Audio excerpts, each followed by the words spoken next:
Here now to analyze attorneys and Fox News analyst Kimberly Guilfoyle and Lise Wheels. So, how do you see this, Wheel? I see a 25-year-old Marine. He's headed down about 10:30 at night. You know, his vision is impaired. There's a lot of construction going on. There are a lot of signs that are small. They're obfuscated by a lot of things. He doesn't see the sign. Why didn't other people, though, do that? We can't really find, we've asked the Border Patrol, we can't really find anyone else who got into trouble doing it this way. Now, I tend to agree, Guilfoyle, with Wheel because he called 911. He called 911. All right, and he said, listen, I'm in trouble here. This was when he was approaching, and I got guns in my car, and they're looking around and this and that. So it doesn't look like this guy was some...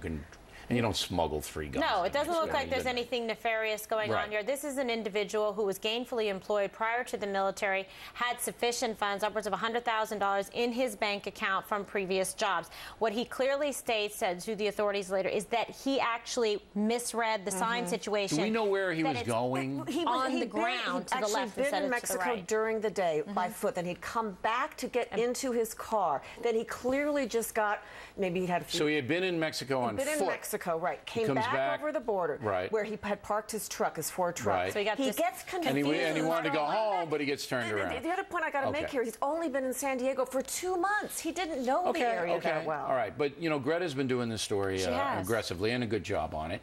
We haven't hopped on the story because I want to be very clear about 2 things. Number one, that the guy wasn't drunk or something like that. And he didn't know what he was doing, and you know, we had to check that out.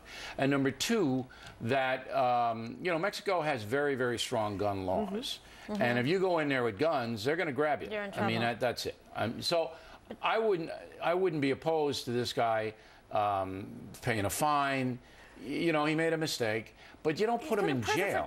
But do you understand that it is documented that this was a poorly lit area, that he simply missed the last U-turn sign. So we believe him, right? Well, it was on the ground on the left-hand side instead of the right. They've changed that now. After all of this attention, sure, they don't want it to happen again. So they don't want it to happen again, so they're admitting, in other words. Okay, so we believe the sergeant, and we believe he made an honest mistake, and we believe the Mexicans, once again, are overreacting and punishing an American when they don't have to. Exactly. All the Mexicans have to do is go, you broke the law, we're taking your guns, we're fining you this, and see you later. Yeah, but what's likely going to happen at the hearing tomorrow, he'll be able to post bail, and then he will be allowed to then return to the United States, never to re-enter Mexico. But that's a way for Mexico to save face. The Mexican Attorney General should do what you called on them to do in the John Hammer case, which is dismiss the charges based on the evidence we know thus far. If he's not let out tomorrow, we have something that Mexico is not going to like. Uh-oh. So tomorrow's factor, we'll tell you what the story is. All right, now.